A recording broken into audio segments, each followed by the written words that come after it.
சிறகடிக்க ஆசை சீரியலோட upcoming episode என்னென்னு பார்க்கலாம். முத்து மனோஜுக்கு செஞ்ச உதவியால் ராணியும் அவங்க வீட்டுக்காரரும் எல்லாரும் முன்னாடியே அவமானப்பட்டு மன்னிப்பு கேட்டு விஜயா வீட்டிலேருந்து கிளம்பி போகிறாங்க. அது மட்டும் இல்லாமல் ராணி உண்மையை சொல்லிடுறாங்க. என் வீட்டுக்காரர் சொல்லி தான் இப்படி எல்லாத்தையும் நான் செஞ்சேன். சொல்லப்போனால் இந்த பிரச்சனைக்கும் எனக்கும் எந்த சம்மந்தமும் இல்லை. இந்த பிரச்சனையை வச்சு எப்படியாவது நிறைய லாபம் பார்க்கணும், நிறைய பணம் கிடைக்கும்னு என் வீட்டுக்காரர் பேச்சை கேட்டது என்னுடைய பெரிய தப்பு தான். எல்லாரும் என்னை மன்னிச்சிடுங்க அப்படின்னு அழுதுகிட்டே ராணி அங்கேருந்து கிளம்பி போனதால் இனி மனோஜுக்கு எந்த பிரச்சனையும் கிடையாதுன்னு இங்கே முத்துவும் பாத்தியா மனோஜ் யோசித்து நம்ம இந்த பிரச்சனைக்கு எப்படி முற்றுப்புள்ளி வைக்கணும்னு நினச்சி நம்ம இந்த மாதிரி செய்யணுமே தவிர்த்து யார்கிட்டையும் உதவி கேட்கவே கூடாதுன்னு பார்லலமா பேச்சை கேட்டு தான் உனக்கு இப்படி ஒரு நிலைமை. சொல்லப்போனால் முதல்ல உன் கடையிலேருந்து பணத்தை யார் தான் எடுத்தாங்கன்ற உண்மையை நீ கண்டுபிடிக்கணும். எனக்கு என்னவோ இந்த ராணி மேலேயும் அவங்க வீட்டுக்காரர் மேலேயும் எந்த தப்பும் இல்லைன்னு தான் தோணுது. அதனால தான் ராணி வேற வழி இல்லாமல் உண்மையை சொன்னப்ப கூட அவங்க நாங்கள் அந்த பணத்தை எடுக்கவே இல்லைன்னு சொல்லி அழுதுகிட்டே பேசினாங்க. அவங்கள பார்க்கும்போதே தெரியுது அவங்க உண்மையை தான் பேசுகிறாங்க. இனி ராணியாலையும் அவங்க வீட்டுக்காரராலையும் எந்த பிரச்சனையும் வராது. ஆனால் உன்னுடைய கடையிலேருந்து பணத்தை எடுத்தது யாருன்னு நீ கண்டிப்பாக தெரிஞ்சுக்கணும், உண்மையை கண்டுபிடிக்கணும். இல்லைனா மறுபடியும் யாரோ வேணும்னே திட்டம் போட்டு இப்படி ஒரு வேலையை செய்வாங்க. நீ ஏமாந்து போய் தான் நிற்கணும். பிஸ்னஸை ஒன்றை நம்பி அப்பா பார்த்துக்க சொல்லியிருக்காங்க. அப்பாவே கடையை நடத்தலாம். ஏன்னா அப்பாவோட பணத்தில் தான் நீ கடையை ஆரம்பிச்சிருக்கேன்.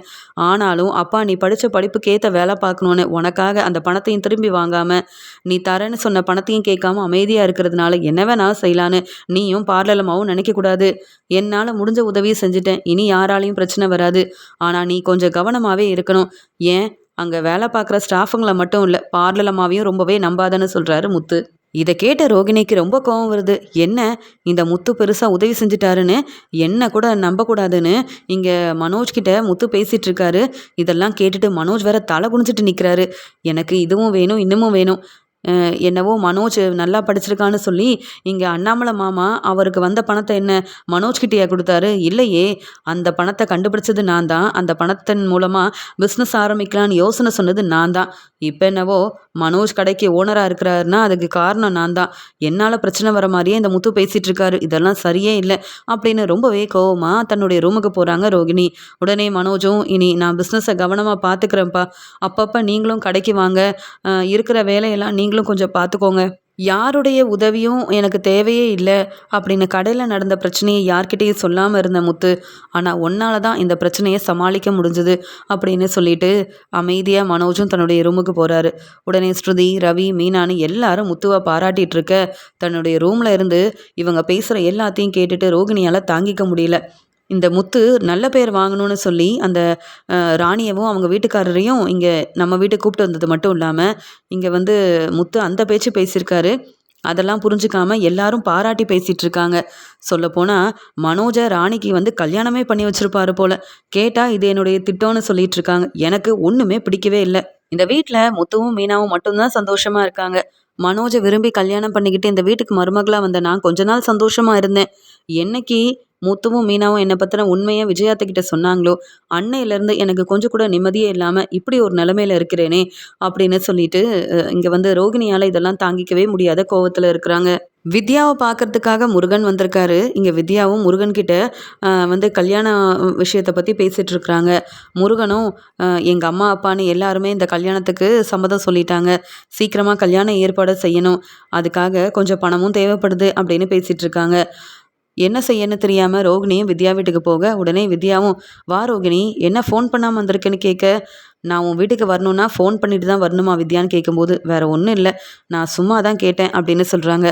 வாங்க ரோகிணி, நல்லா இருக்கீங்களான்னு கேட்க இங்கே முருகனை பார்த்து சிரிச்சுக்கிட்டே ரொம்ப நல்லா இருக்கேங்க அப்படின்னு சொல்லிட்டு இந்த முருகனால தான் நான் பணம் கேட்ட உடனே இந்த முருகன் வித்யா கிட்ட நடந்த எல்லாத்தையும் சொல்லி வித்யா எனக்கு எவ்வளோ உதவி செஞ்சுட்டு இருந்தா, இப்போ வித்யா என்கிட்ட பேசுறது கூட இல்லை. அவள் வீட்டுக்கு வரணுன்னா கூட நான் ஃபோன் பண்ணி சொல்லிட்டு தான் வரணும். எல்லாத்துக்கும் காரணம் இந்த முருகன் தான். முருகனை கல்யாணம் பண்ணிக்க போகிறதால வித்யா என்னை ஃப்ரெண்டாக ஏற்றுக்கிட்ட மாதிரி, முன்னாடி என்கிட்ட ரொம்ப ஃப்ரெண்டாக இருந்த மாதிரி இப்போல்லாம் இருக்கிறதே இல்லை அப்படின்னு சொல்லி கோவமாக பார்த்துட்டு இருக்கும்போது, சரி வித்யா, நம்ம அப்புறமா ஃபோனில் பேசலாம், உங்கள் ஃப்ரெண்டு வேற வந்திருக்காங்க, நீங்கள் அவங்கக்கிட்ட பேசுங்க வித்யா, எனக்கும் வெளியில் வேலை இருக்குன்னு சொல்லிட்டு முருகன் கிளம்பி போக, உடனே வித்யாவும் என்ன ரோகிணி இப்போ எதுக்கு நீங்கள் வந்த அப்படின்னு கேட்க, என்ன வித்யா இப்படி பேசுகிறேன்னு கேட்கும்போது, இல்லை முருகன் ரொம்ப நாள் கழிச்சு என்னை பார்க்கறதுக்காக வந்தார். நீங்கள் வந்த உடனே அவர் பேசிகிட்டு இருந்தவர் அப்படியே வேலை இருக்குன்னு கிளம்பி போயிட்டாரு ரோகிணி, அதனால தான் கேட்டேன் அப்படின்னு சொல்லும்போது, எனக்கு எவ்வளோ பிரச்சனைன்னு உனக்கு தெரிய மாட்டேங்குதுன்னு சொல்ல, அதான் ஃபோனில் சொன்னியே அந்த ராணியும் அவங்க வீட்டுக்காரரும் உங்கள் வீட்டுக்கு வந்து பிரச்சனை செஞ்சாங்கன்னு. முத்து மீனா தான் பேசி இந்த பிரச்சனையை சமாளிச்சிட்டாங்கல்ல. முத்துவால் தான் இப்போ அந்த ராணி மன்னிப்பு கேட்டுட்டு கிளம்பி போயிட்டாங்கல்ல. எந்த பிரச்சனையும் இல்லைன்னு தெரிஞ்சுக்கிட்டு நீ ஏன் வந்து யோசனை பண்ணுற? முத்துவுக்கும் மீனாவுக்கும் உங்கள் மேலே ரொம்ப அக்கறை இருக்குது. நீயோ இல்லை மனோஜோ என்னைக்காவது முத்துவுக்கு சப்போர்ட் பண்ணியிருக்கீங்களா? முத்து மீனாவுக்கு உதவி செஞ்சுருக்கிறீங்களா? இல்லையே. ஆனால் மனோஜுக்கு ஒரு பிரச்சனைன்னு வீட்டுக்கு அந்த ராணி வந்து என்னென்னவோ பேசுனதெல்லாம் கேட்டுட்டு மனோஜுக்கு சப்போர்ட் பண்ணுறது மட்டும் இல்லாமல் இந்த பிரச்சனைக்கு ஒரு முற்றுப்புள்ளி வச்சது முத்து தானே. முத்துவை நீ பாராட்டி பேசுனியா, நன்றி சொன்னியான்னு கேட்க, நான் எதுக்கு அவங்களுக்கெல்லாம் நன்றி சொல்லணும், நான் எதுக்கு பாராட்டி பேசணும்? வீட்டில் உள்ள எல்லாரும் முத்துவை தலையில் தூக்கி வச்சு கொண்டாடுறாங்க. அதெல்லாம் பார்த்துட்டு என்னால் தாங்கிக்கவே முடியல. நானே என்ன செய்யன்னு தெரியாமல் கோவத்தில் உன் வீட்டுக்கு வந்தேன். நீயும் என்னை கேள்வி கேட்குற, முத்து மீனாவை பற்றி தான் பாராட்டி பேசிகிட்டு இருக்கலன்னு கேட்க, இல்லை ரோகிணி, நான் எதுக்கு சொல்கிறேன்னா, இங்கே மனோஜோட கடையிலேருந்து பணத்தை எடுத்தது நீ தான். இதை பற்றின உண்மையெல்லாம் முத்து கண்டுபிடிச்சா உன்னை சும்மா விடுவாரா?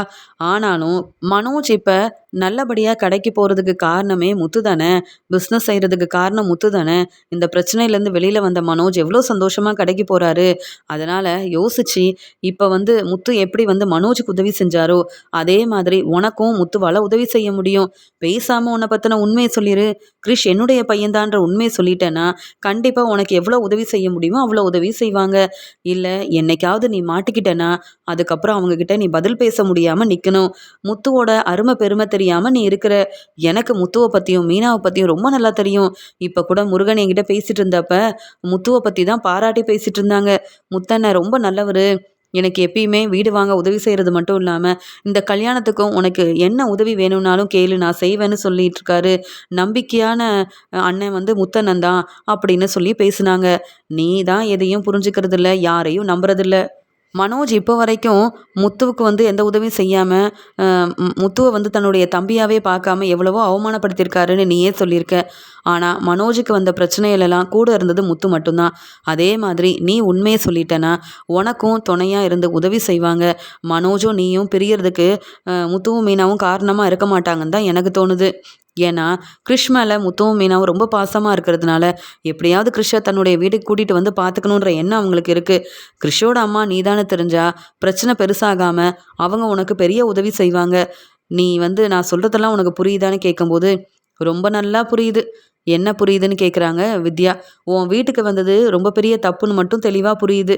என் வீட்டில் உள்ளவங்க தான் இந்த மாதிரி மீனாவையும் முத்துவையும் விட்டு கொடுக்காம பாராட்டுறாங்கன்னா நீயும் இப்படி பேசுறிய வித்யா. நீ என்னுடைய ஃப்ரெண்டா இல்லை அந்த மீனாவோட ஃப்ரெண்டானே வர வர தெரிய மாட்டேங்குது. மீனா அப்படி என்ன தான் உனக்கு பெருசாக நல்லது செஞ்சிட்டாங்க, அவங்கள வந்து இப்படி பேசுறியே. நான் எவ்வளோ கஷ்டப்படுறேன் தெரியுமா? வர வர விஜயாத்தை வந்து நீ மனோஜோட கடைக்கு போகவே வேண்டாம், மனோஜோட கடையிலேருந்து பணத்தை எடுத்தது யாருன்னு கண்டுபிடிச்சா மட்டும்தான் நீ வந்து அந்த கடைக்கு போகணும். எனக்கு என்னவோ ஓ மேலே தான் சந்தேகமாக இருக்குன்னு. பணத்தை எடுத்தது நான் தான்ற உண்மை தெரிஞ்ச மாதிரியே பேசிகிட்டு இருக்காங்க.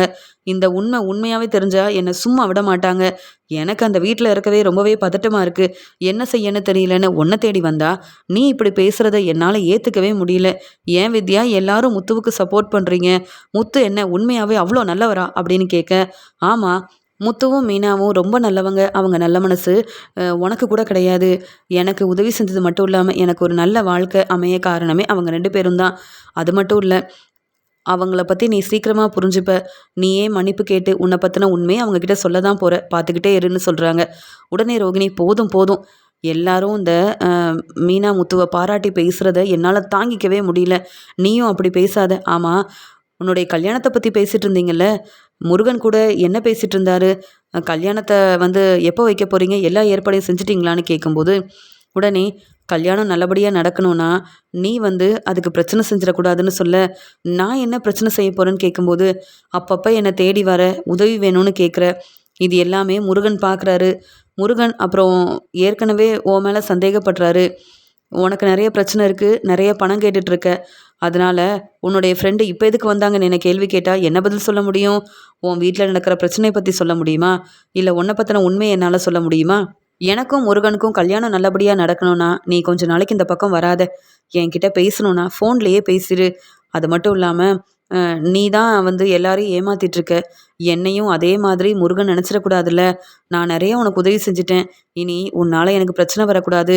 நீ கொஞ்சம் உன்னுடைய வேலைய மட்டும் பாரு. உனக்கு எதுவும் தேவைன்னா எனக்கு ஃபோன்லயே பேசு அப்படின்னு சொல்ல, பரவால்ல வித்யா. நீ இப்படிலாம் பேசுவன்னு நான் நெனைக்கவே இல்ல. உனக்கு நல்லபடியா கல்யாணம் நடக்கணும். அது மட்டும் இல்ல, நீ என்ன கல்யாணத்துக்கு கூப்பிடலனாலும் நான் கண்டிப்பா வருவேன். ஏன்னா, நீ எனக்கு அவ்ளோ உதவி செஞ்சிருக்க. உன்னால தான் எனக்கு வந்து நான் இந்த வாழ்க்கைய ரொம்ப நல்லா பார்த்துக்கிட்டேன். ஆனா இப்ப உன் வாழ்க்கைக்காக நான் உன் வீட்டுக்கு கூட வரக்கூடாதுன்னு சொல்றேன்ல, பரவால்ல. நான் புரிஞ்சுக்கிட்டேன். என் பையனையும் இங்க கூப்பிட்டு வரமாட்டேன்.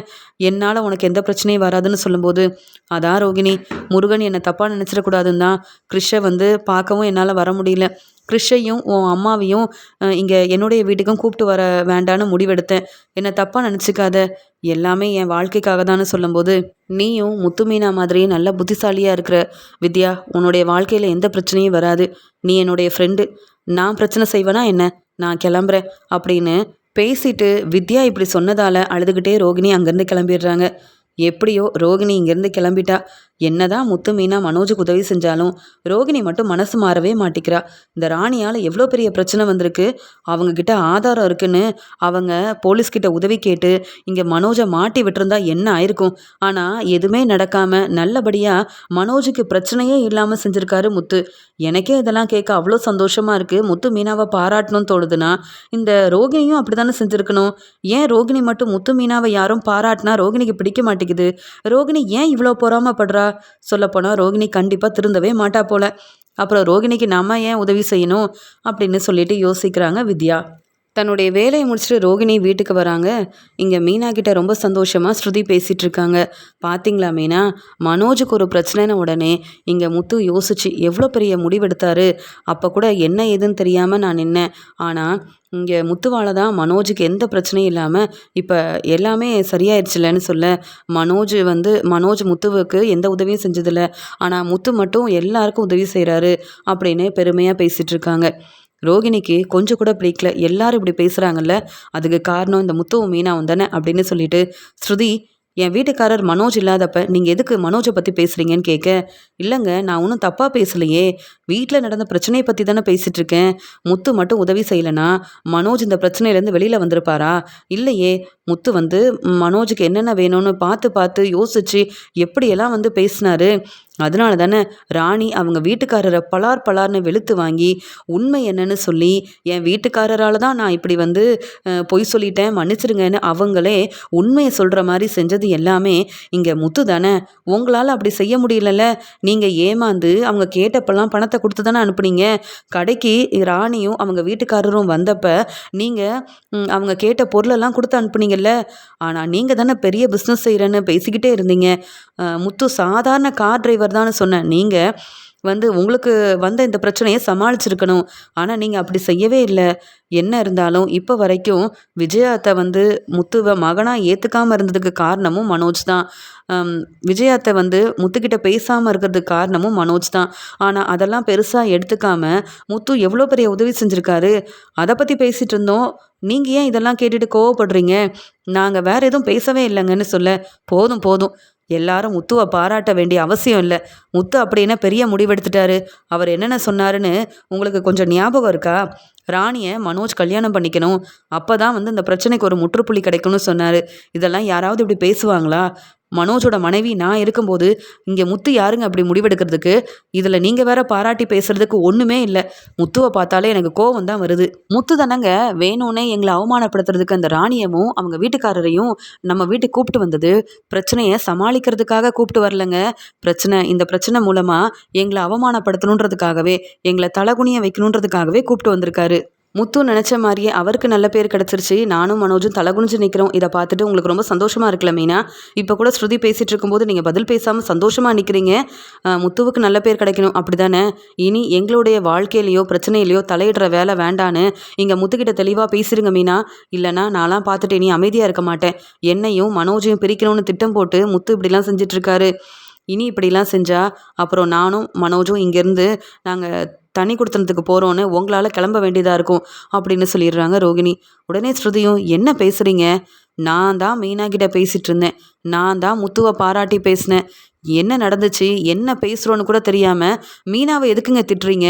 வேண்டா ரோகிணி, நீங்கள் தேவையில்லாமல் பிரச்சனை செய்யணும்னு மீனாவையும் முத்துவையும் அவமானப்படுத்தணும்னு இப்படி பேசிகிட்டு இருக்கீங்க. இப்போ தானே வீட்டுக்கு வந்தீங்க. என்ன நடந்துச்சுன்னு தெரியாமல் நீங்கள் ஏங்க பேசிகிட்டு இருக்கீங்க? வீட்டில் இருக்கிற நாங்கள் வீட்டில் நடக்கிற பிரச்சனையை பற்றி பேச தான் செய்வோம். உங்களுக்கு ஏன் ரோகிணி கோவம் வருது? உங்களுக்கு பிடிக்கலனா கேட்காதீங்க. உங்கள் ரூமில் போய் ரெஸ்ட் எடுங்க. நாங்கள் என்ன பேசுகிறோன்னு நீங்கள் ஏன் கேட்டுட்ருக்கீங்க? உங்களாலையும் மனோஜாலையும் சமாளிக்கவே முடியாத பிரச்சனையை முத்து சமாளிச்சிருக்காரு. நான் முத்துவை பாராட்ட தான் செய்வேன். சொல்லப்போனால் நீங்களே இந்த பிரச்சனைக்கு ஒரு முற்றுப்புள்ளி வச்சுருந்தா வீட்டுக்கு அந்த ராணியும் அவங்க வீட்டுக்காரரும் வந்திருக்கவே மாட்டாங்களே. உங்களால் ஒன்றும் செய்ய முடியல. அதை பற்றி முதல்ல யோசிச்சுட்டு எப்படி பிஸ்னஸை நல்லபடியாக நடத்தணும்னு கொஞ்சமாவது யோசிச்சு பாருங்க. அதை விட்டுட்டு முத்து மீனாவுக்கு நல்ல பேர் கிடைக்கக்கூடாதுன்னு அவங்கள எல்லாரும் பெருமையாக பாராட்டி பேசுகிறத பார்த்துட்டு இப்படி பொறாமப்படாதீங்க ரோகிணி.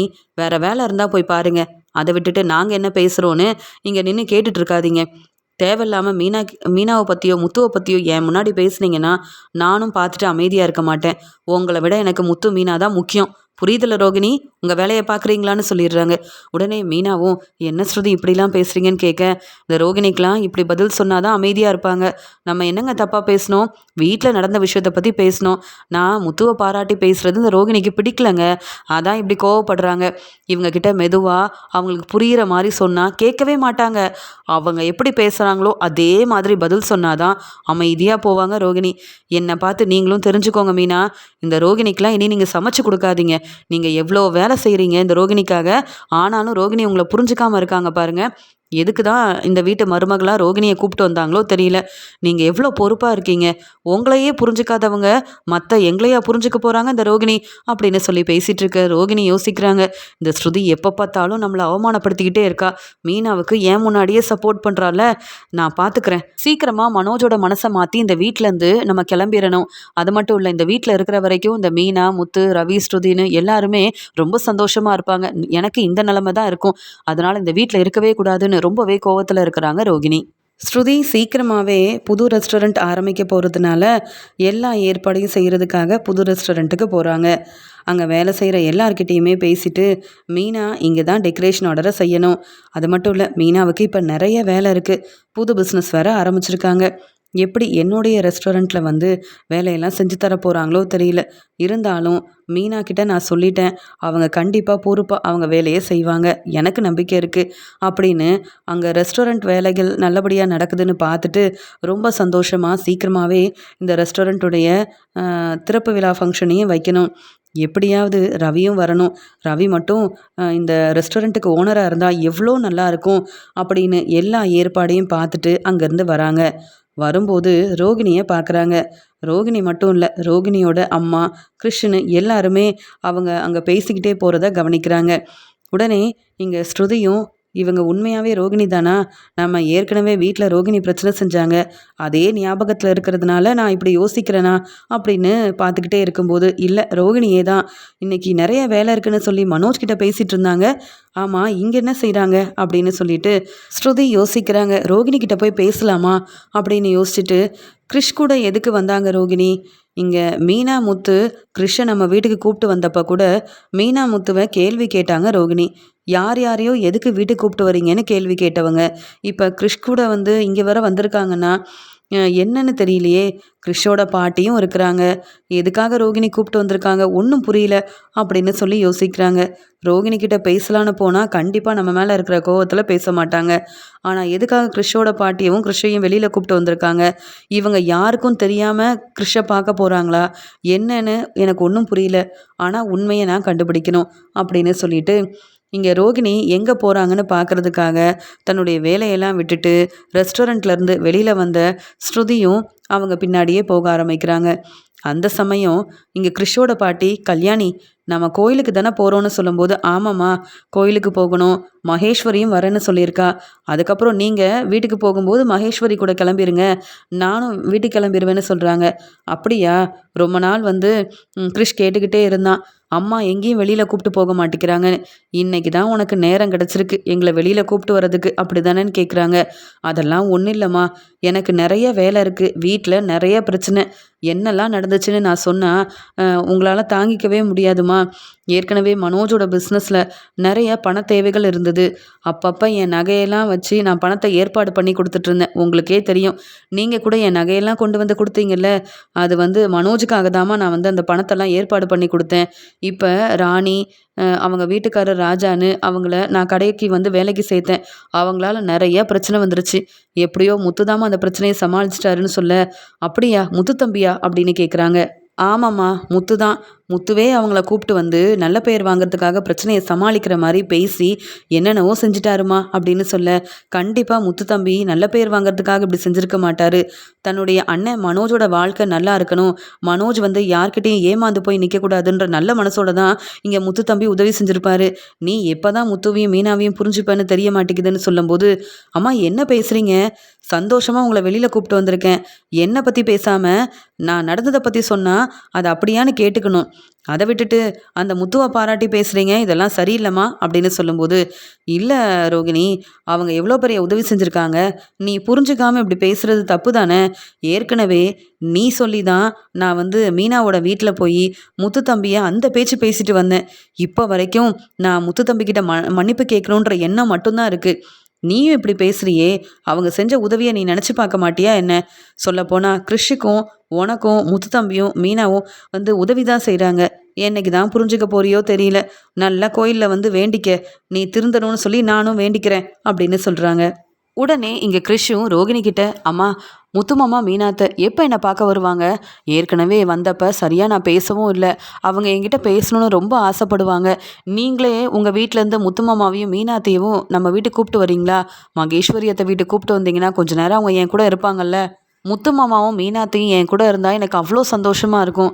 நீங்கள் கூட எனக்கு என்ன பிடிக்கும்னு கேட்டு எதையும் வாங்கி தந்ததில்லம்மா. நானா கேட்டால் மட்டும்தான் எப்பயாவது வாங்கிட்டு வருவீங்க. ஆனால் எனக்குன்னு என்னெல்லாம் செஞ்சுருக்காங்க தெரியுமா? அவங்க செஞ்ச உதவியால் தானம்மா இப்போ எனக்கு நிறைய ஃப்ரெண்டுங்கள்லாம் கிடச்சிருக்குறாங்க. நான் நல்லபடியாக படிக்கிறேன். டீச்சர் கூட நான் அப்போ நல்ல பேர் வாங்குறேன்னு சொல்லி என்கிட்ட உங்ககிட்ட சொன்னாங்கல்ல, நான் நல்லா படிக்கிறேன்னு பாராட்டி பேசினாங்கல்ல, அதுக்கெல்லாம் காரணம் அவங்க தானம்மா அப்படின்னு சொல்லி கேட்கும்போது, போதும் போதும், எங்கே போனாலும் எங்கே வந்தாலும் முத்துவோட பேச்சாக தான் இருக்குது. முத்துவை தான் பாராட்டி பேசுகிறீங்க. எதுக்குமா இப்படி செய்கிறீங்க?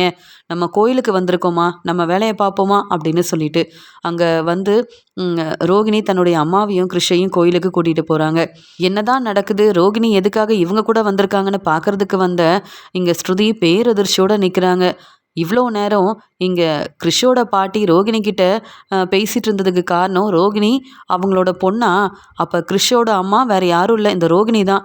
இந்த உண்மை தெரியக்கூடாதுன்றதுக்காக ரோகிணி எவ்வளோ பெரிய பொய்யெல்லாம் சொல்லியிருக்கிறாங்க. கிறிஷை யாருன்னே தெரியாத மாதிரிலாம் பேசியிருக்கிறாங்க, உண்மையை மறைச்சிருக்கிறாங்க. எதுக்காக இந்த ரோகிணி இப்படியெல்லாம் பொய் சொல்லணும், ஏமாற்றணும்?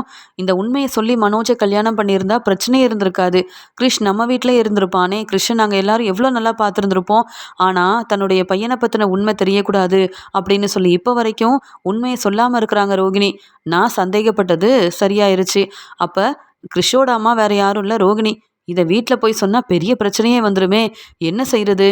இப்போ தான் ரோகிணிக்கும் மனோஜுக்கும் முத்துவும் மீனாவும் பெரிய உதவி செஞ்சுருக்கிறாங்க. இப்போ மறுபடியும் ரோகிணியால் ஒரு பிரச்சனை வந்தால் விஜயாத்தை ரோகிணியை சும்மா விட மாட்டாங்களே. ஆனாலும் நமக்கு தெரிஞ்ச உண்மையை யார்கிட்டையும் சொல்லாமல் இருக்கக்கூடாதுல்ல. ரோகிணி ஏற்கனவே பெரிய பணக்கார வீட்டு பொண்ணுன்னு நம்பி மனோஜும் விஜயாத்தையும் ரொம்பவே ஏமாந்துட்டாங்க.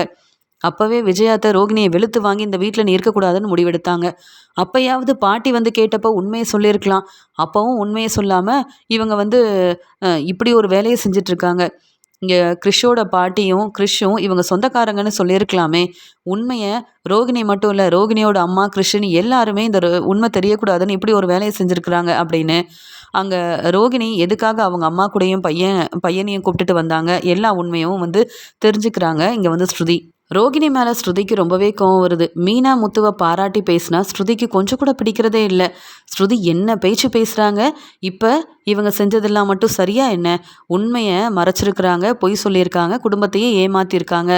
முதல்ல மீனா முத்து முன்னாடி ரோகிணியை பற்றின உண்மையை சொல்லி ரோகிணியை தலை குனிய வைக்கணும். அவங்க செஞ்சது எல்லாமே தப்புன்னு ரோகிணிக்கு புரிய வைக்கணும். எவ்வளோ பொய் சொல்லியிருக்காங்க, ஆனால் மற்றவங்கள மட்டும் ஏளனமாக பேசுகிறாங்க. ஏன் முன்னாடியே மீனாவை என்னெல்லாம் பேசுனாங்க, இன்னைக்கு இருக்கு இந்த ரோகிணியை நான் சும்மா விட போகிறதில்ல அப்படின்னு சொல்லிட்டு எப்பயும் போல் தன்னுடைய வேலைக்கு கிளம்பி போயிடுறாங்க ஸ்ருதி. அந்த சமயம் ரவி ஃபோன் பண்ணுறாங்க. ஸ்ருதி, உன்னுடைய வேலை முடிஞ்சிருச்சுன்னா சொல்லு, நானே உன்னை கூப்பிட்டுக்கிறேன்னு.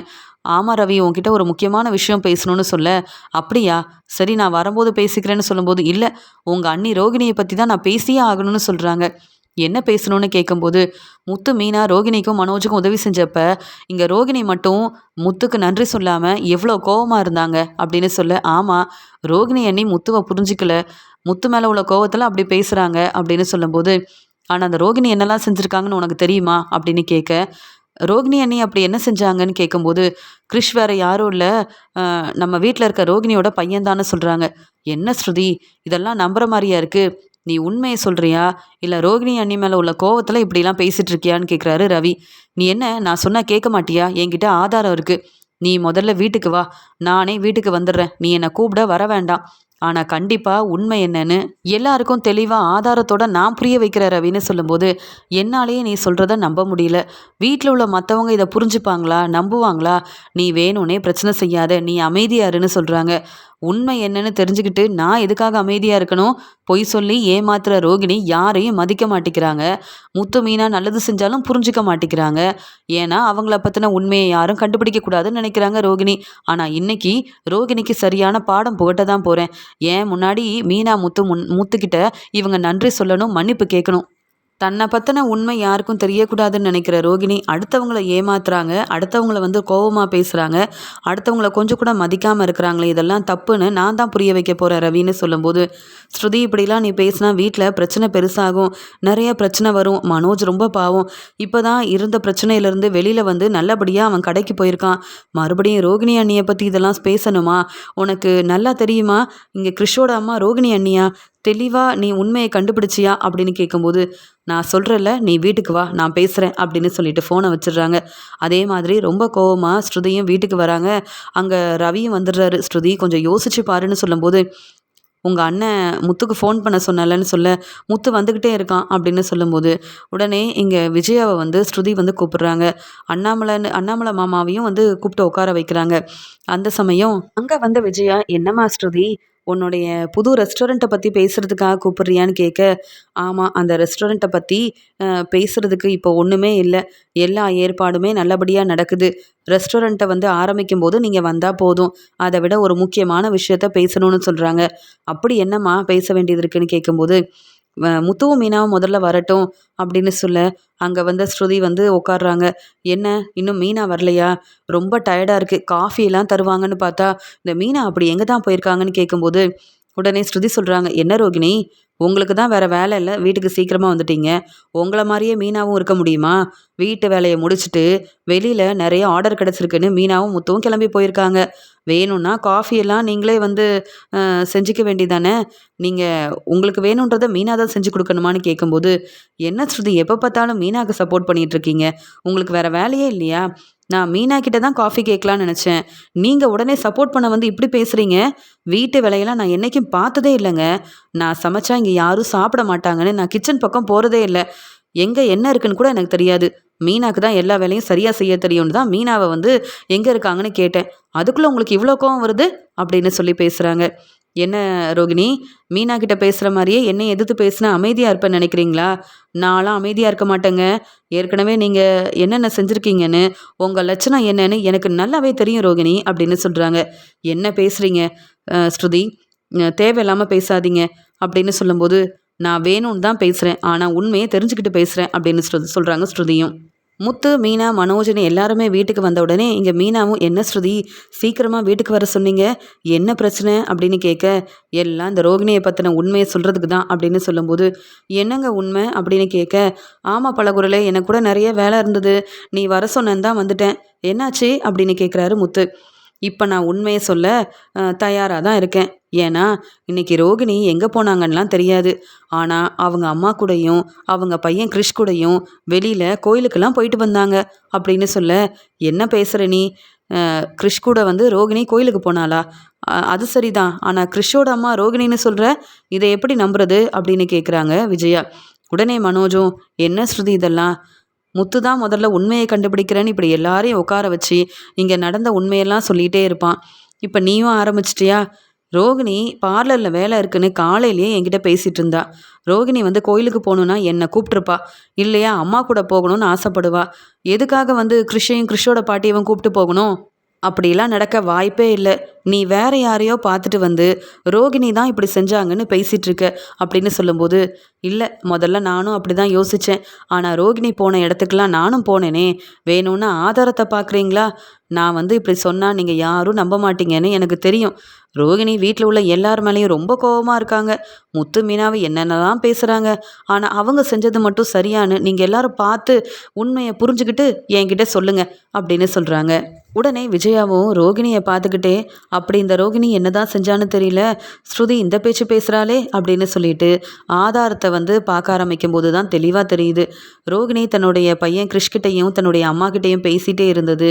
இங்கே கிறிஷ் ரொம்பவே பாசமாக, முத்துமாமா மீனாத்தை எப்போ என்னை பார்க்க வருவாங்க, முத்துமாமா கிட்ட நான் நிறைய பேசணும், எனக்கு ஆசையாக இருக்குது, இல்லை உங்கள் வீட்டுக்கு என்னை கூப்பிட்டு போகிறீங்களா அப்படின்னு பேசுகிற எல்லாத்தையுமே இங்கே பார்த்துட்டு விஜயாவுக்கு ரொம்ப தெளிவாக புரிய வருது. ஸ்ருதி சொன்னது எல்லாமே உண்மைதான்னு. உடனே மனோஜ், அம்மா இங்கே என்னம்மா நடக்குது அப்படின்னு சொல்ல, இன்னுமா மனோஜ் உனக்கு புரியல? ஏற்கனவே எங்கள் அப்பா வந்து பெரிய பிஸ்னஸ் செஞ்சார், நிறைய பணம் கிடைக்க போகுதுன்னு பொய் சொல்லி ஏமாத்துறது மட்டும் இல்லாமல் இந்த ரோகிணிக்குன்னு ஒரு குடும்பமே இருந்திருக்கு. ஆனால் ரோகிணி உண்மையெல்லாம் மறைச்சி பொய் சொல்லி ஏமாத்திருக்கா. என்ன ரோகிணி, ஆதாரத்தை பார்த்ததுக்கப்புறமா அமைதியாக இருக்கிற? ஸ்ருதி வந்து முதல்ல சொல்லும்போது எனக்கு ஒன்றுமே புரியல. ஸ்ருதி சொல்கிறதெல்லாம் நம்ப முடியாதுன்னு நினச்சேன். ஆனால் ஆதாரத்தை பார்த்ததுக்கப்புறமா ரொம்ப தெளிவாக புரிஞ்சுக்கிட்டேன் நீ எவ்வளோ பெரிய உண்மையை மறைச்சிருக்கேன்னு அப்படின்னு சொல்ல, ஸ்ருதி இதெல்லாம் உங்களுக்கு தேவையா? நீங்கள் ஏன் ஸ்ருதி இப்படி செஞ்சீங்கன்னு கேட்க, அப்போ பார்லலமாக உங்களை பற்றின உண்மை தெரிஞ்சால் நாங்கள் வந்து யார்கிட்டையும் சொல்லக்கூடாது அப்படி தானே? இங்கே கிறிஷ் உங்களோட பையன்ற உண்மை நான் முன்னாடியே வந்து கண்டுபிடிச்சிருக்கணும். ஆனால் எனக்கு உங்கள் மேலே ரொம்ப சந்தேகம் இருந்தது. நமக்கு தெரிஞ்ச யாரோ தான் வேணும்னே வந்து கிறிஷ் எங்ககிட்ட பேசக்கூடாதுன்றதுக்காக உங்கள் அம்மா கிட்ட நீங்கள் சொல்லியிருக்கிறது எல்லாத்தையும் கொஞ்சம் கொஞ்சமாக யோசிக்கும்போது நீங்கள் தான் இப்படி செஞ்சுருக்க வாய்ப்பு இருக்குன்னு நானும் மீனாவும் யோசனை பண்ணோம். எங்ககிட்ட பெருசாக எந்த ஆதாரமும் இல்லை, உண்மையை கண்டுபிடிக்க முடியல. ஆனால் ஸ்ருதி எவ்வளோ பெரிய வேலையை செஞ்சுட்டு வந்திருக்காங்க. பரவாயில்ல ஸ்ருதி, நீங்கள் செஞ்சது எவ்வளோ பெரிய வேலை தெரியுமா? உங்களை நாங்கள் ரொம்ப பாராட்டியே ஆகணும்னு சொல்கிறாரு முத்து. அதானே, இங்கே முத்து செய்கிற பிரச்சனைக்கு ஸ்ருதி பாராட்டுறாங்க. ஸ்ருதி என்னை வந்து மாட்டி விட்டதுக்கு நீங்கள் பாராட்டுறீங்களா முத்து? இப்படி நீங்கள் எல்லாரும் சந்தோஷமாக இருக்கிறதுக்காக என்ன மாட்டி விட்டுட்டீங்கல்ல, இப்போ உங்களுக்கு எல்லாம் நிம்மதியாக இருக்கும்ல அப்படின்னு கோவமாக பேசுகிறாங்க ரோகிணி. உடனே முத்துவும், நாங்கள் எதுக்குங்க சந்தோஷமாக இருக்கணும், நீங்கள் பொய் சொல்லி ஏமாத்துனதுக்கு இப்போ தலை குனிஞ்சு நிற்கிறீங்க. உண்மையை தெரிஞ்சுக்கிட்ட நாங்கள் எங்கள் அப்பா கிட்டேயும் இங்கே வந்து உங்கள் மாமியார் விஜயா கிட்டேயும் உண்மையை சொல்லாமல் இருந்தால் தாங்க தப்பு. நாங்கள் எதுக்கு உண்மையை மறைக்கணும்? நாங்கள் எந்த தப்பு செய்யலையே, தப்பு செஞ்சது நீங்கள் தானே. அதான் உண்மையை மறைக்கணும்னு திட்டம் போட்டிருக்கீங்க, பொய் சொல்லி ஏமாத்திருக்கீங்க. எங்களுக்கு அப்படி எந்த அவசியமும் இல்லை, எங்களை பற்றி பேசவே கூடாதுன்னு சொல்ல, உடனே இங்கே ஸ்ருதியும், ஆமாம் முத்துவை பற்றி நீங்கள்லாம் பேசவே கூடாது ரோகிணி, உங்களுக்கு தான் முத்துவை பிடிக்காதே. முத்துவை பாராட்டினா உங்களுக்கு எவ்வளோ கோவம் வரும். உண்மையாகவே இப்போ முத்து என்ன பாராட்டுறாரு, நானும் முத்து மீனாவை பாராட்டுறேன். ஏன்னா நாங்கள் எந்த தப்பும் செய்யலை. தப்பு செஞ்ச உங்களுக்கு எங்களை பிடிக்காது, அதை பற்றி எங்களுக்கு கவலையும் இல்லை, பிரச்சனையும் கிடையாது. நீங்கள் இப்படியே இருங்க, எல்லா உண்மையும் எல்லாருக்கும் தெரிஞ்சிருச்சுல, அவங்களே ஒரு நல்ல முடிவாக எடுப்பாங்க. ஆனால் மறுபடியும் என் முன்னாடி முத்து மீனாவை தப்பாக பேசுனீங்க, அவ்வளவுதான். தப்பு செஞ்ச நீங்கள் சந்தோஷமாக இருக்கணும்.